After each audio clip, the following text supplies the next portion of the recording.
Hello, I'm Greg Palmer, Executive Director of MAGPI here at the University of Pennsylvania. And welcome to our very ostentatious virtual set. What I'd like to do in the next 30 minutes or so is to take you on a bit of a tour. This is intended for higher education audiences. What we'll do is we'll look at how MAGPI supports higher education through advanced networks, and some of the applications that we can use, some of the research applications that are there for you, and just sort of take a general tour over the next 30 minutes. Thanks. I want to make 2 points during this. The first thing I want to make is that this connectivity to a broadband network does have value. A lot of people think, bandwidth, okay, I could always use more bandwidth, yes, but how is it going to fit my applications? And the second point that I want to make is exactly that. It is that this connectivity and MAGPI support creates value for your institution. So first, let's look at advanced networks, both here in the United States, locally in Pennsylvania, and also, let's take a top-down approach. Let's look at international connectivity. So this is a map of the world and Internet 2's access to various countries around the world. And they do this through memorandums of understanding with roughly 85, 87 other Internet 2-like networks. Generally, they're formed within a country. Sometimes there are consortiums of countries that have gotten together.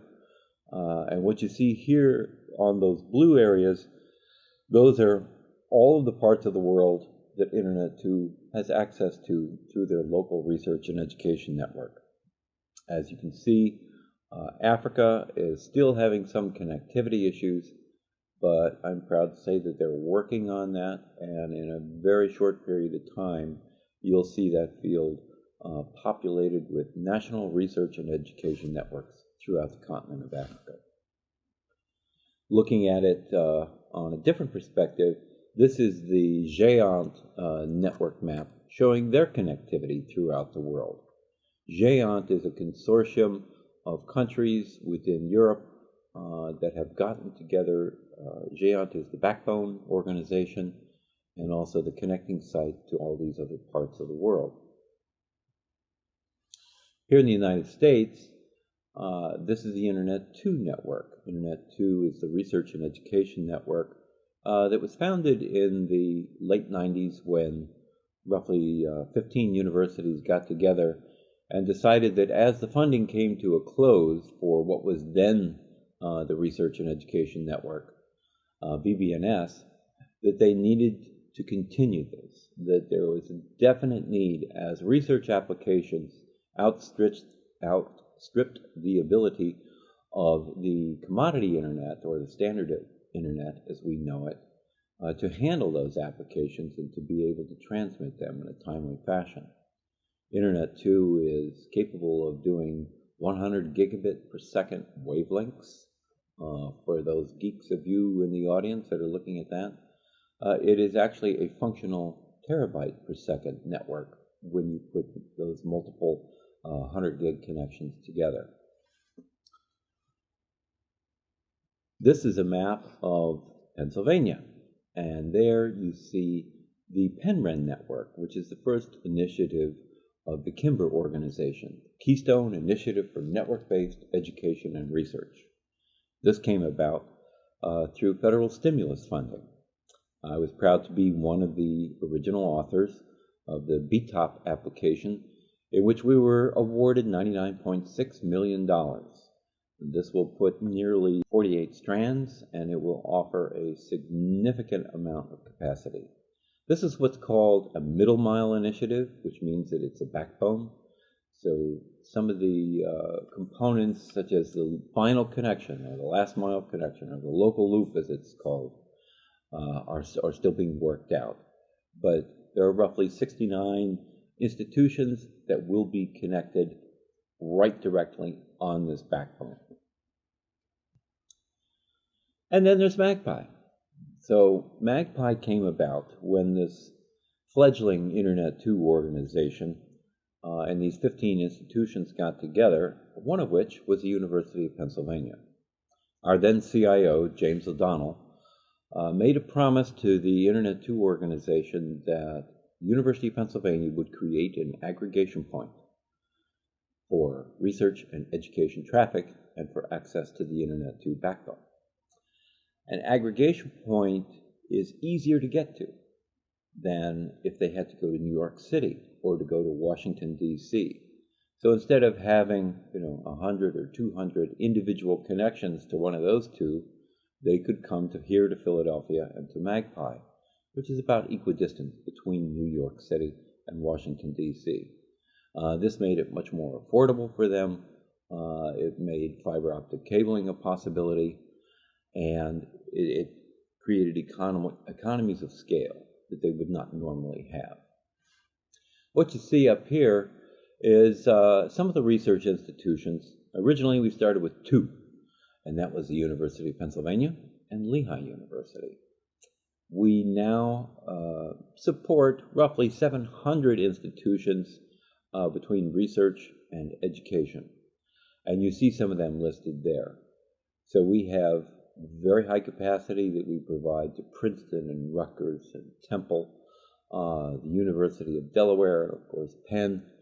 And then we also provide connectivity to some of the regional education institutions. K-12, one of our first ever applications that we supported was a K-12 application. When shortly after 9/11, all education stopped. We were close enough to New York City that some of the members in Chester County had either relatives or friends that were in the towers.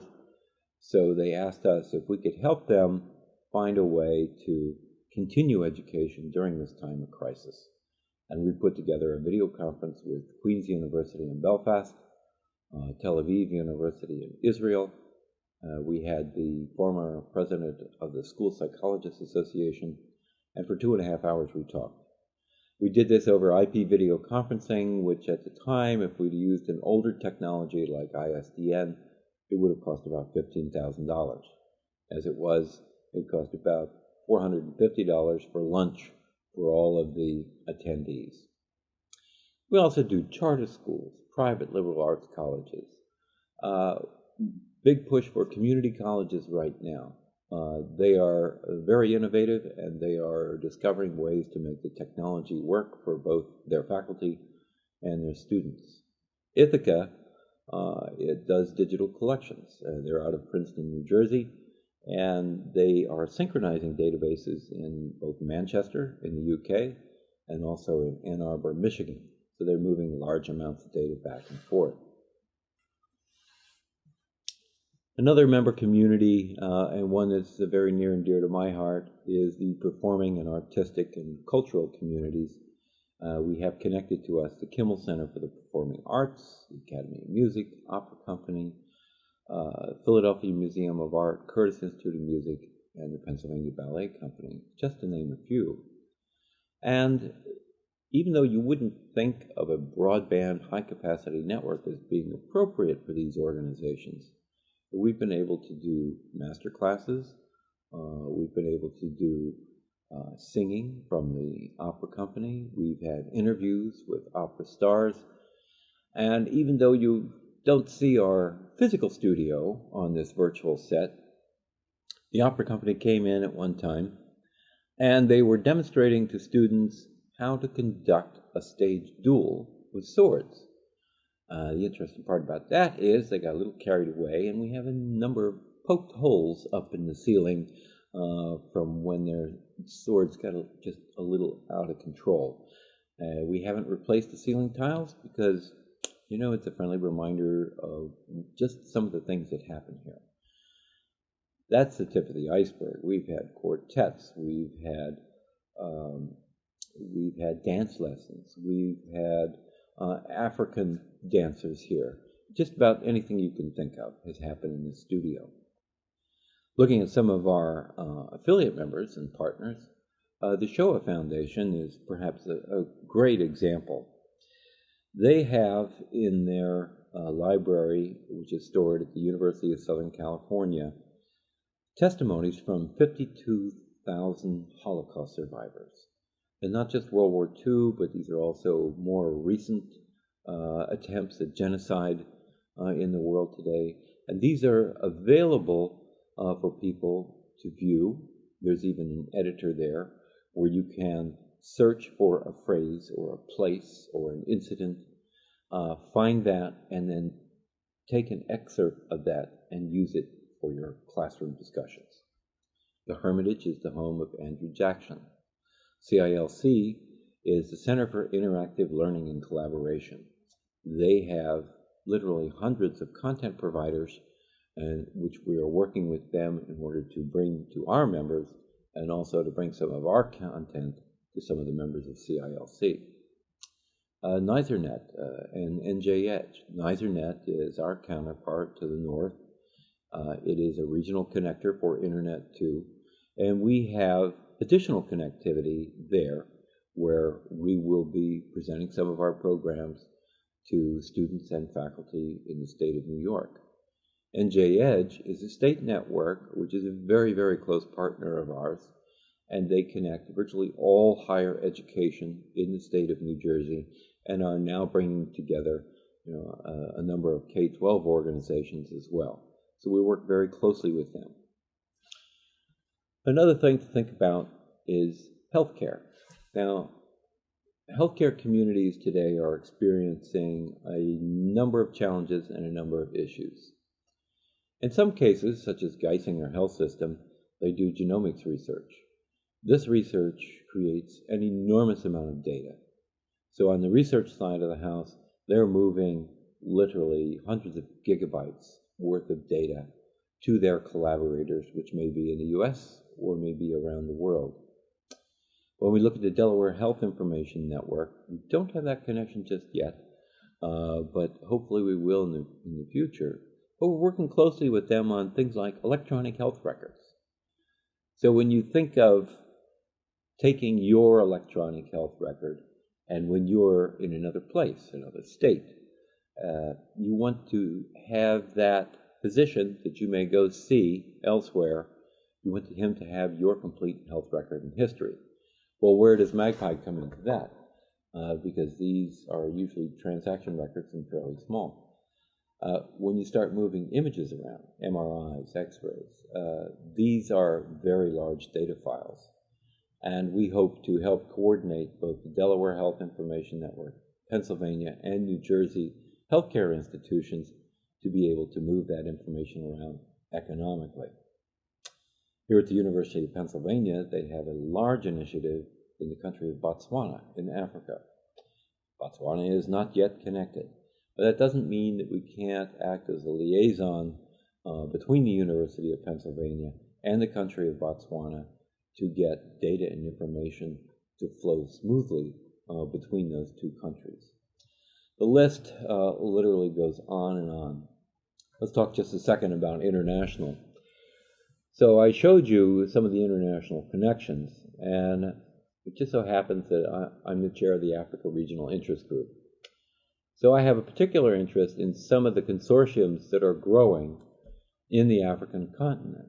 And I think I'll talk a little bit more about these later. Ubuntunet, WACREN, the Association of African Universities. In Europe, I already showed you the GÉANT map. Singapore, Brazil. Some of our new friends are in the Caribbean. They've created what's called the Caribbean Knowledge and Learning Network. The University of the West Indies and the University of the Virgin Islands are both connected to them. They have connections into Internet 2 in the United States, and they are very, very interested in creating collaborative opportunities with institutions in the United States. Okay, so that gives you a good picture of the applications, or sorry, of the connectivity. But let's talk a moment about applications.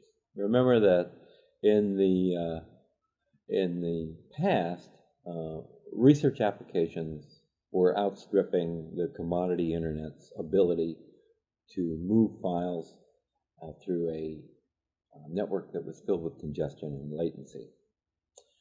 However, it's across internet too, through MAGPI's connectivity and through organizations like NJ Edge and Penren, that we're able to open this up to all institutions for a variety of reasons.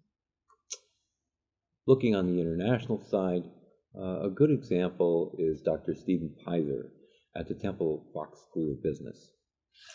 So he is a professor teaching human resources to students, and it was his idea that we can use video conferencing, use the broadband networks in order to bring in speakers from around the planet to explain and add examples of cultural differences in business and in human resources that would be critical to a multinational corporation.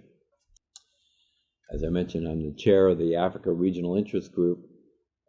This has opened many, many doors. UbuntuNet is one of the consortiums that's gotten together in sub-Saharan and Eastern Africa in order to provide economies of scale for those countries, both in their connectivity and creating connections across international borders to approach ubiquity within that section of Africa. WACREN is a newer organization, and they are attempting to do the same thing in West and Central region. So countries like Ghana and Cote d'Ivoire, Niger, Nigeria, Senegal, and so forth.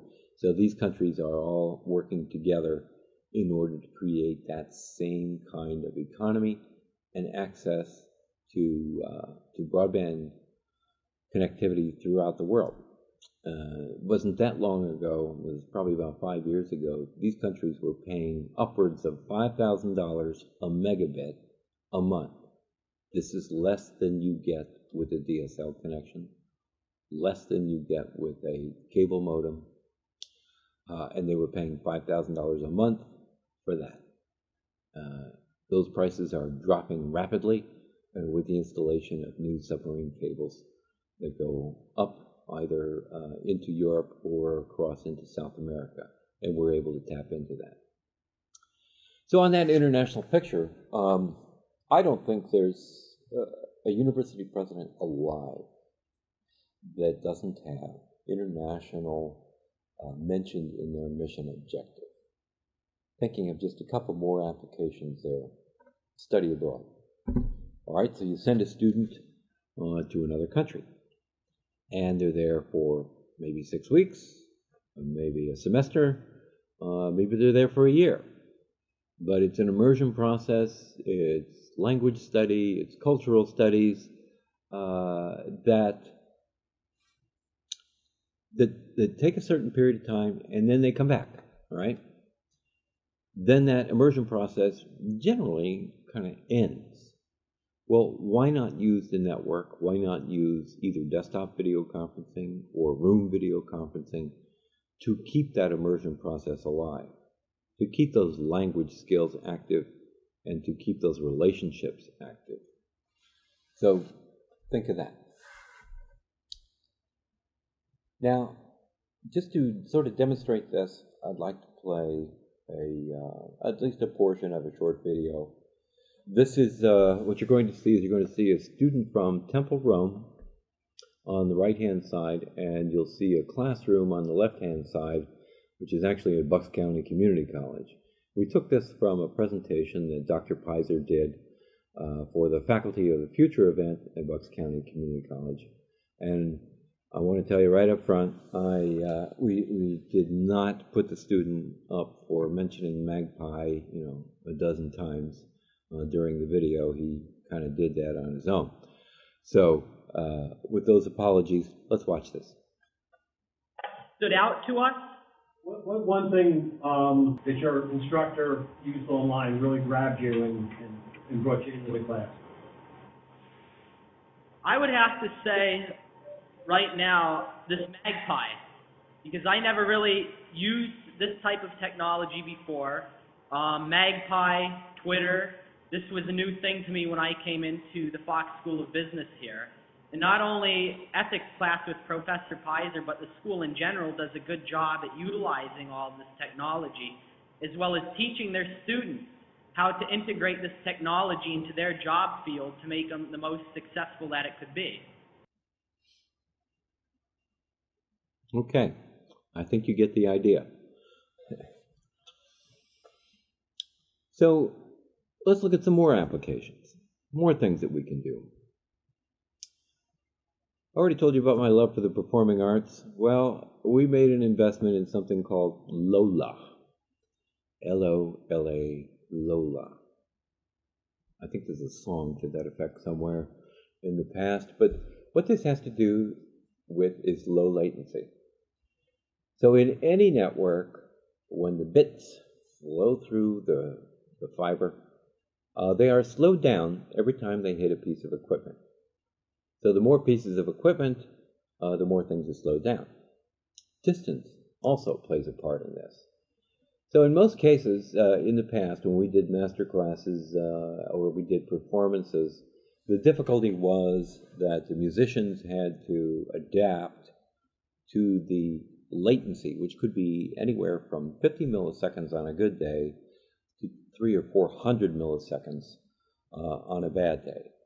And this is just not acceptable for a musician trying to perform with another musician. So what LOLA does, and I have to confess I don't understand the technology, but think of it as a supercharger for these bits of data flowing through the wires. It is able to reduce the amount of latency between two sites. Now, there are some limitations. It's good for roughly between 1,500 miles and 2,500 miles. 2,500 is stretching it quite a bit. But musicians can actually perform duets.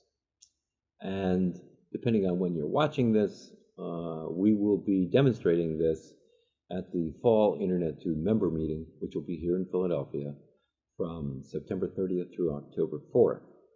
And we will be showing two very well-known musicians in two different sites, one here in Philadelphia and the other in Miami, and they will actually be playing a piece together.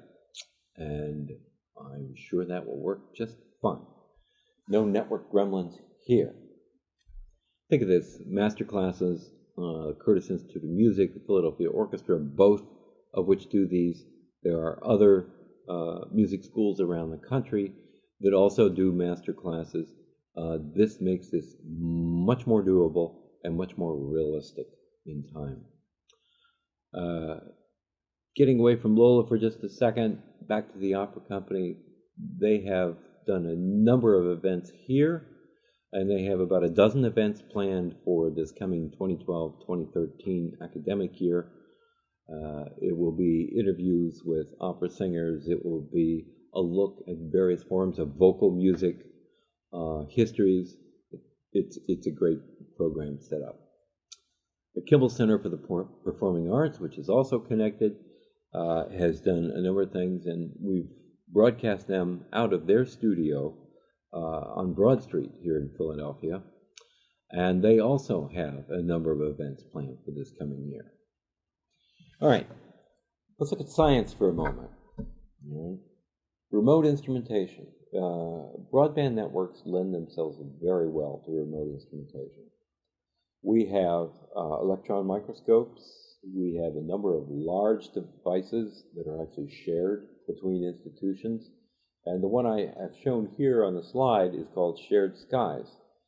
This is where the university in Kentucky and a university in Australia, both of which have telescopes, large-scale observatories. So students in Kentucky, when it's daytime, are able to look at the night sky in Australia, are able to manipulate the telescope, and the reverse is true. Students in Australia are able to look at the night sky in Kentucky.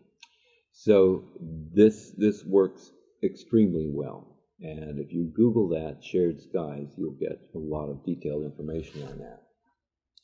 I did mention Shoah already. The Shoah Foundation at the University of Southern California and they're Holocaust testimonials. This is a great example of what works well over a broadband network. And now here's one of my favorites. It's the virtual symposium. So think about going to a conference. You go to a conference, you register at the hotel, you've gotten there by airplane, it may have taken hours, or train, or whatever. It took you a long time to get there, you got there, you sign in the hotel. Next morning you get up, you go to the conference. They give you a badge, they give you some coffee, they give you some donuts, and they say, okay, here's the agenda, what do you want to go to? And then the rest is up to you. Well, we've taken that same concept, but we've put it in a virtual setting. We have plenaries, we have breakout sessions, we have all of those kinds of things that make up a real conference. We go and find the speakers.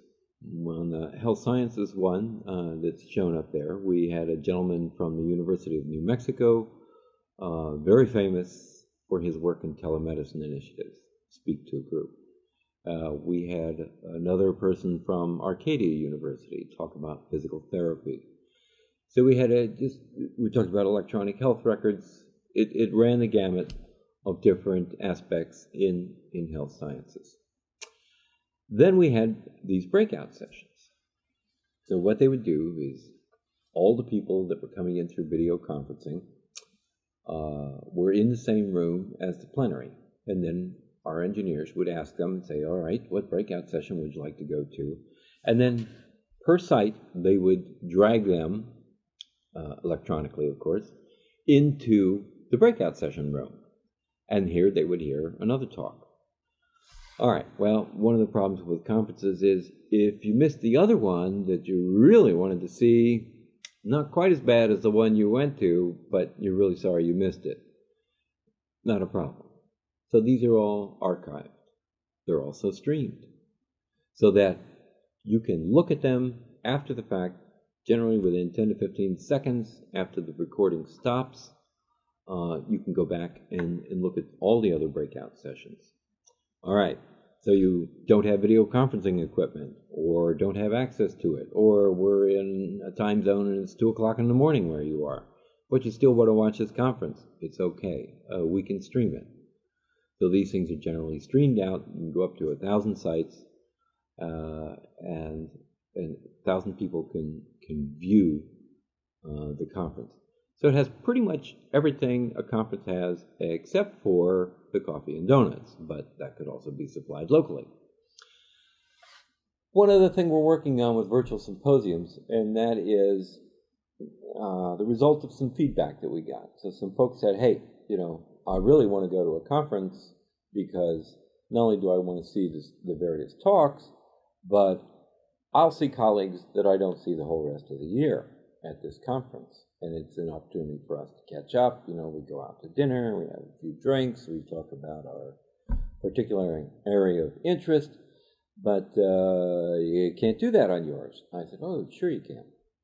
What we'll do is we'll set up kind of a post-conference video chat room. So you can go into this either with a room system or with desktop video. You can go into the video chat room with whomever you wish to go in with, and you can do all your catch-up. Sorry, no alcohol is being served at the time, unless, of course, that's provided on your own. So this is not meant to overcome being there. This is meant to be there when you can't be there. And that's all it's really for. Now, one thing we offer our members is multimedia services. What we've done is we've purchased a lot of really expensive equipment and created virtual sets like this and all kinds of things. And your average institution, especially in this economy that we're in, this is simply not possible. So we invested in it and we said, okay, we're going to let you use these services at a highly discounted rate. Why do we charge anything at all? Because we're charging a membership fee. Well, we charge something because at some point we're going to upgrade the technology. We need some funding in order to do so. So that's primarily what this is for. Let's say, for example, you're going to have 4 sites. You want to get together for a video conference for whatever reason. Okay, we'll provide the video bridging, and that's $48. And you say, well, you know, so-and-so couldn't come, or they don't have video conferencing equipment, but we want them to be able to see this, and we want them to be able to ask questions either through email or Twitter. Okay, not a problem, so we'll stream it to them. Or we get back to that time zone issue, we can archive it, all right? You see the prices up there. We can stream it up to 1,000 sites, $25 an hour.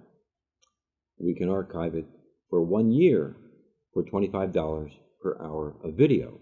That's because we need to purchase the storage facility in order to put it on, and then also make it accessible and indexable. All right, so your 4-port video conference now will cost you $48 plus $25 plus $25, $98. This way you've had it archived, you've had it streamed, and you've had a 4-way video conference, $98. Not a bad deal. We also, for a number of organizations, we will produce and market an event on your behalf. We do this quite a bit. So we sort of stay in the background.